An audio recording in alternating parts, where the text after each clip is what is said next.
저부터 영적 기초를 다시 세우는 역사가 일어날 줄 믿습니다. 할렐루야. 주의 은혜를 사모하며 이 예배 자리에 나온 성도 여러분을 주님의 이름으로 축복합니다. 주님의 이름으로 축복합니다. 말씀 속에 충만으로 임하시사 마음을 충만으로 기경하시는 오늘 성령님께서 여러분을 말씀으로 위로하시고 회복시켜 주시고 복되게 하실 줄 믿습니다. 지난주까지 나누었던 창세기 강해를 잠시 멈추고 저는 앞으로 몇 주 동안 우리 교회 모든 성도들이 신앙의 기초를 다시 살펴보기를 원합니다. 아멘. 그리고 우리가 잊고 있었던 신앙의 보석들을 다시 발견하고 나의 것으로 삼고 그 은혜를 먹고 마심으로 어떤 상황과 환경에도 흔들리지 않고 좌로나 우로 치우치지 않는 성도로 세워지기를 기대합니다. 이 실화는 제가 한 번 한 적 있는데 일본 동경에 가면 지어진 지 100년이 넘는 국제 제국 호텔이라는 유명한 호텔이 있습니다. 이 호텔은 미국의 건축가 프랭크 로이드 라이트에 의해서 세워진 호텔입니다. 이 호텔을 짓는 데는 4년이 걸렸다고 합니다. 그런데 그 가운데 절반인 2년을 기초 공사하는 데 사용했어요. 많은 사람들은 그를 보면서 이렇게 비난을 했습니다. 왜 기초 공사를 하는데 쓸데없이 그렇게 많은 시간과 돈을 낭비합니까? 그러나 그는 묵묵히 기초를 다지고 또 계속해서 다졌습니다. 그렇게 해서 4년 만에 제국 호텔이 완공되었습니다. 결과적으로 그가 지은 제국 호텔은 돈과 시간을 무리하게 들여서 지은 건물이라고 좋지 않게 평가를 받고 말았습니다. 그러나 그로부터 얼마 후에 대지진이 발생했습니다. 그 지진으로 도시의 3분의 2가 완전히 파괴되었습니다. 수십만 명이 목숨을 잃거나 심하게 다쳤습니다. 그런데 제국 호텔만큼은 끄떡하지 않았어요. 불과 유리창 5개만 깨졌을 뿐입니다. 그 안에 있던 사람들은 하나같이 안전했습니다. 그 이유가 무엇입니까? 지진을 대비해서 기초를 그만큼 튼튼하게 다졌기 때문이에요. 여러분, 이처럼 우리의 믿음도 기초가 중요합니다. 기초가.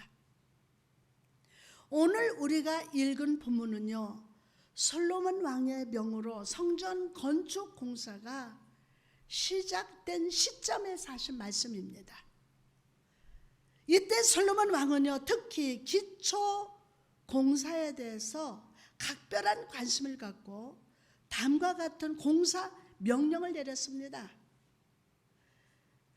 이에 왕이 명을 내려 크고 귀한 돌을 이렇게 떠다가 다듬어서 전의 기초 속으로 놓게 하매.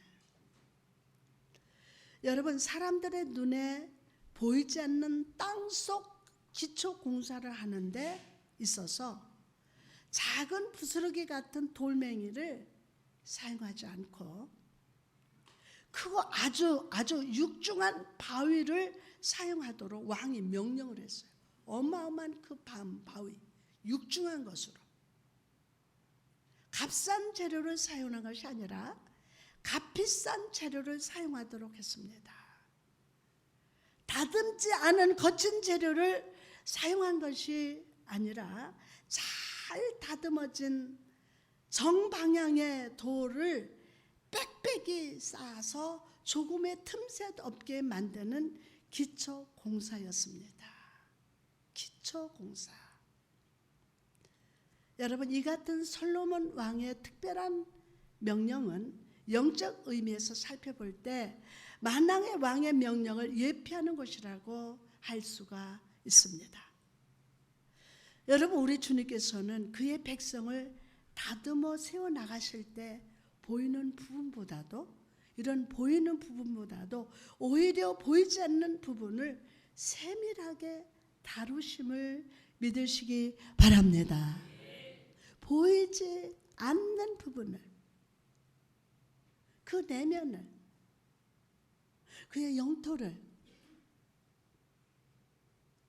또한 그분께서는 그의 백성들이 하나님의 일을 할 때 보이는 부분보다 보이지 않는 부분에 더욱 힘을 기울일 것을 요구하고 계십니다. 보이는 부분보다도. 보이지 않는 부분일지라도 기초가 될 수 있는 부분에 더욱더 열정을 쏟는 것이 하나님께서 기뻐하시는 일의 방식이 됨을 우리에게 가르쳐주고 있습니다. 오늘 본문의 진리를 근거로 해서 하나님께서 일하시는 방식과 우리가 일하는 방식이 어떠해야 하는지를 살펴보도록 하겠습니다. 첫째로, 하나님께서는 우리들의 인격을 올바로 세우기 위하여 견고한 기초를 세우십니다. 신앙의 인격, 우리의 삶의 인격, 옛 자아가 철저히 파헤친 후에야 그리스도를 닮은 인격이 설 수 있게 됩니다. 제가 목회를 하면서 많은 사람들을 만나보았습니다. 어제까지만 해도 세상 사람들과 똑같았으나 오늘은 하늘의 천사들처럼 행동하는 것을 볼 때마다 많은 염려가 되는 것이 사실입니다. 알고 있는데, 그래서 기도하고 있는데, 그래서 한 번씩 찔러보기도 하는데,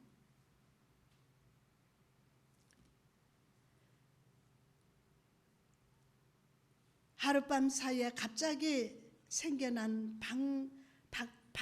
덩굴 같은 인격은 작은 벌레 한 마리의 공격에 의해서도 시들어버리고 맙니다. 진정한 인격은 오랜 시간에 걸쳐서 이루어지게 됩니다. 여러분 중에는 예수 그리스도를 영접한 지 오래되었음에도 불구하고 10년, 20년, 12년, 9년, 5년, 8년 그렇게 된데도 불구하고 무엇인가 뚜렷한 그리스도 인격이 나타나지 않음에 대해서 불안한 분도 있으실 겁니다. 왜 내가 이런 오랜 세월 예수 믿고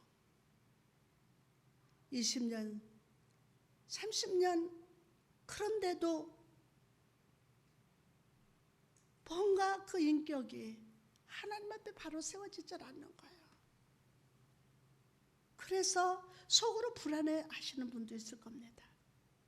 하지만 이 시간 자신의 내면을 세밀히 살펴보신다면 하나님의 깊은 부르심이 분명히 있을 줄 믿습니다. 분명히 있을 거예요. 과거의 육적인 자랑거리와 장점들이 온데간데 없어지고 휑한 구덩이만 움푹 파인 것을 볼 수 있을 겁니다. 하나님께서는 제일 먼저 내가 사랑하던 세상 지식, 내가 자랑하던 장점들을 모두 파해 주실 것입니다.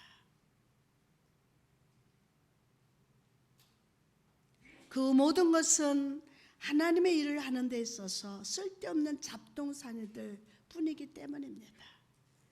성령께서 인격 형성을 위해서 하는 기초 공사 현장을 살펴보니 밑이 제대로 보이지 않을 정도로 깊이 파인 자국들 뿐입니다. 자랑거리 없어진 여러분은 한없이 자신을 낮추게 될 겁니다. 그러나 인격 형성을 위한 기초 공사 현장이 크고 깊을수록 더 높은 견고한 새 사람의 인격으로 세워지게 됨을 믿으시기 바랍니다. 모세를 보십시오.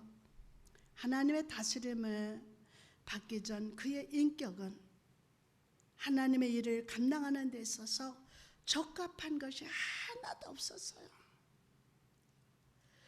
자신에게 대든 애굽 사람을 금방 흥분해서 그 사람을 때려 죽이고 말았습니다.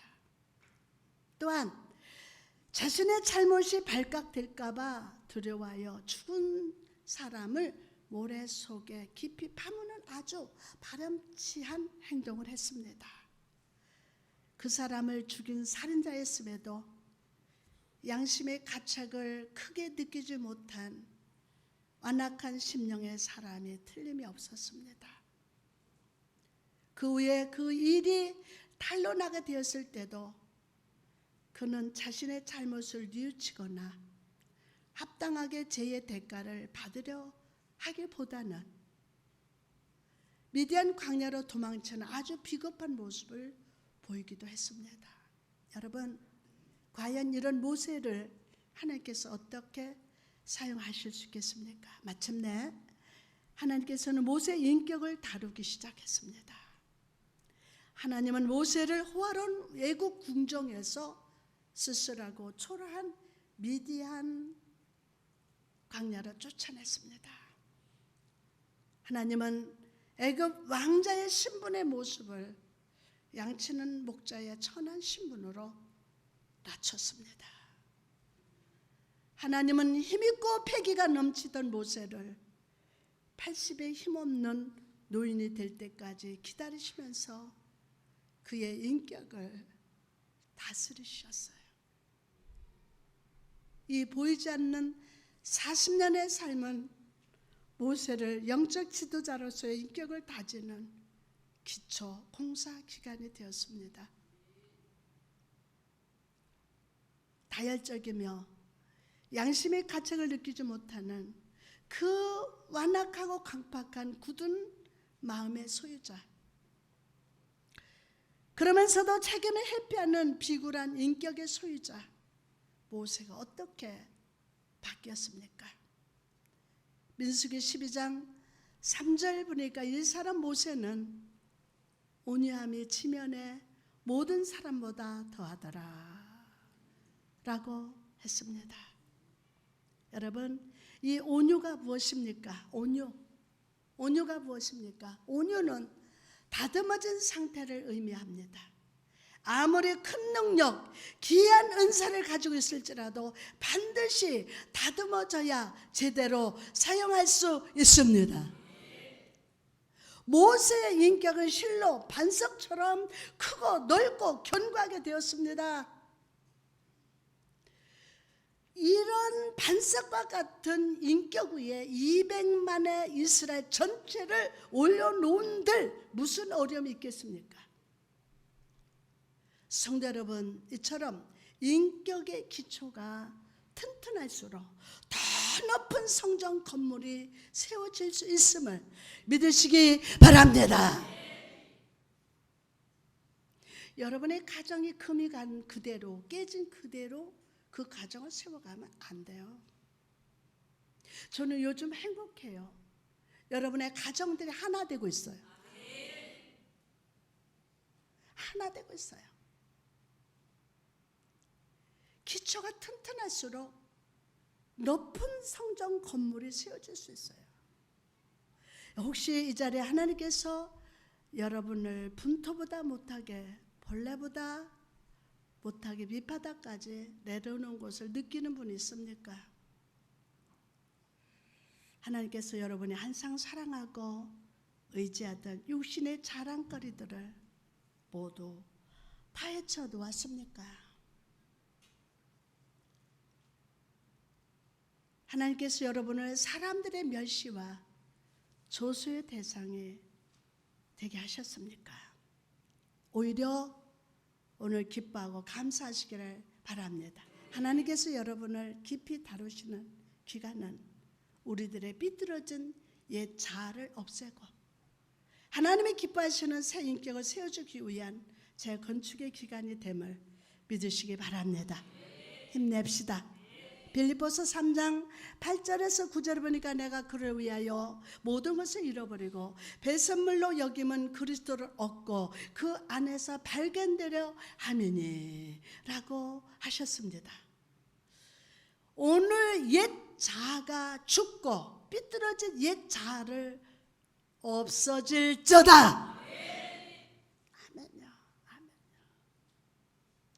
두 번째로 우리에게 맡겨주신 직분과 사명을 감당하기 위해서 견고한 기초를 세워야 합니다.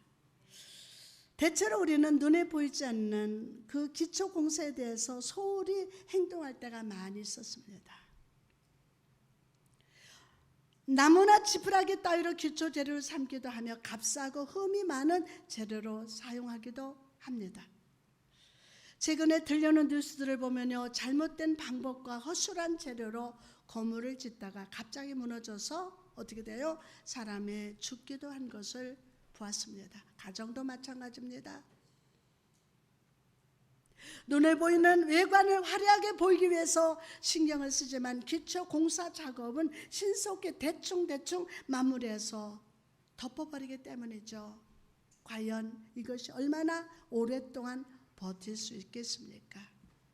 물론 당장에는 아무런 문제도 생기지 않을 겁니다.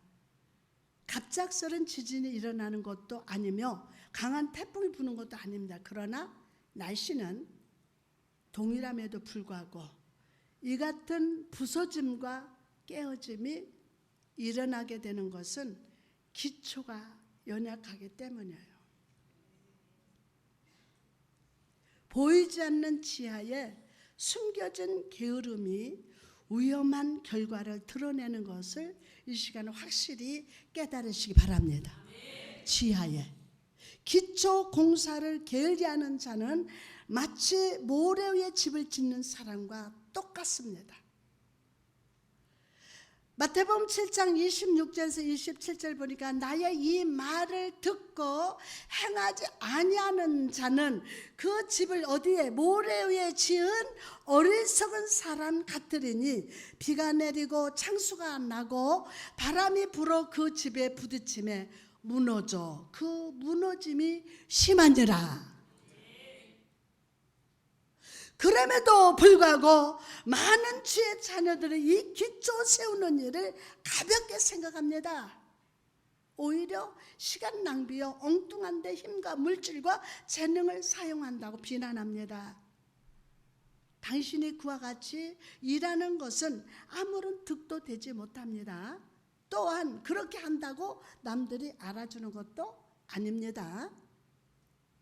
당신의 융통성 없는 작업 방식은 많은 투자와 많은 시간을 낭비할 뿐입니다 라고 조언할 것입니다.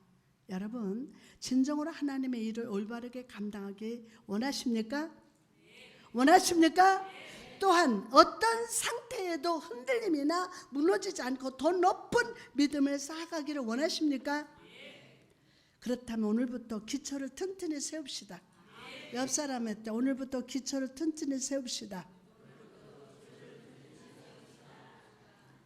보이지 않는 부분에 값진 재료를 사용해야 돼요. 아멘.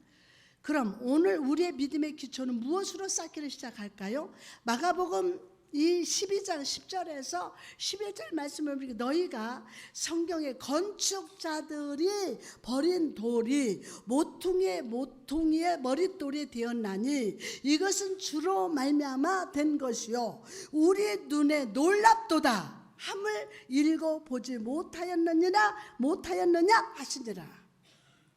여러분, 여기서 머릿돌이라는 단어를 주목해 보십시오.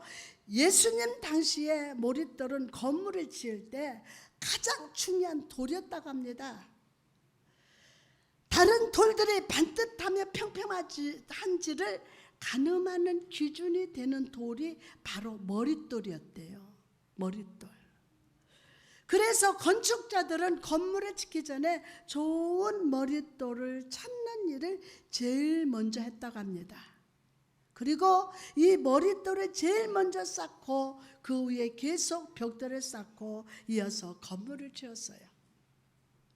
예수님께서 우리 삶의 구원의 주가 되셔서 모든 사람들을 하나님의 자녀라는 집으로 지어지도록 머릿돌이 되어 주려고 하셨는데, 사람들은요 그런 예수님을 버린 돌처럼 밖으로 던져버렸다는 거예요.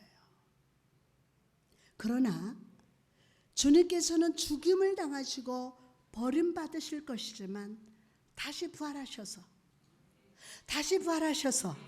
구원받은 자녀들의 인생의 머릿돌, 축복의 모퉁이 돌이 되어 주시겠다고 약속하고 계십니다. 여러분, 세상은 예수 그리스도를 죽이고 버렸지만 그분은 부활하셨습니다. 부활하셨어요. 우리 주 예수는 다시 살아나셔서 우리를 구원하시고 우리 인생의 머릿돌이 되어 주심으로 우리의 믿음의 집을 튼튼하게 지어지게 역사하십니다. 역사하셔요. 여러분이 아무리 튼튼하다고 생각해도 시험과 고난의 지진이 나면 그 기초부터 무너지게 될 겁니다.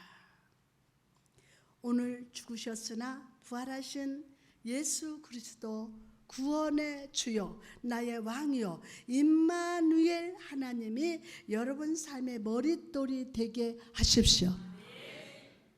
이게 중요해요.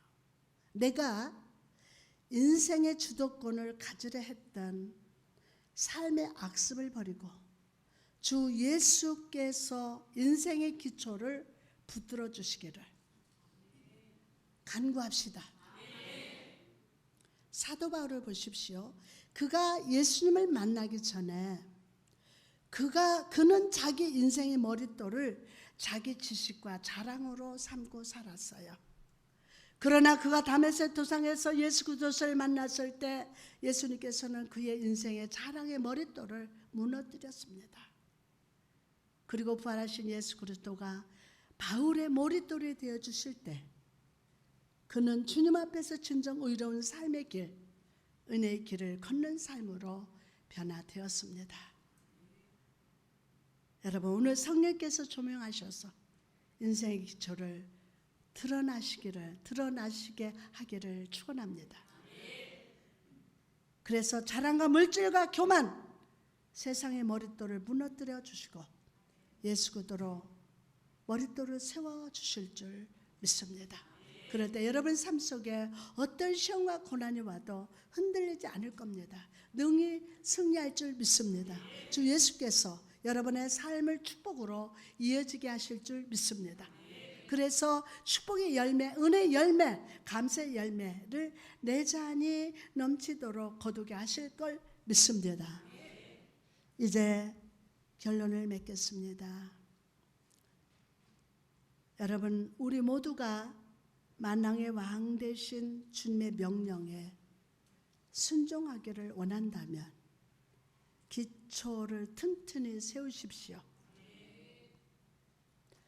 제가 창세기 강해를 멈추고 이 기초를 세우는 설교를 하게 하신 것도 다 하나님의 섭리요 뜻인 줄 믿습니다. 앞으로 몇 주 동안 우리가 오랜 시간 신앙생활을 하면서 잊고 있던 기본 이것들을 다시 말씀으로 나누면서 여러분의 인격이 세워지고 하나님의 일을 감당할 만한 사람으로 세워지기를 바랍니다. 집을 지을 때에 기초 공사 없이 꼭대기부터 짓는 일들을 버려야 합니다. 공중에 집을 매달릴 수 있을 것이라는 그 욕심을 버려야 합니다. 사람들의 눈에는 드러나지 않을지라도 오직 하나님 눈에만 보여지고 검증된 영적 기초 공사를 견고하게 세우시기를 예수님의 이름으로 축복합니다. 이렇듯 영적 지도자로서의 합당한 인격 형성을 위한 은밀한 시간이 있어야만이 하나님의 일이 능력 있게 흥황하게 번성하게 될 것이며 하나님의 성전이 하늘 높이 세워질 수 있기를, 그리고 하나님께 영광이 나타날 줄 믿습니다. 성령님 오늘 그렇게 기름으시고 축복하여 주옵소서. 아멘.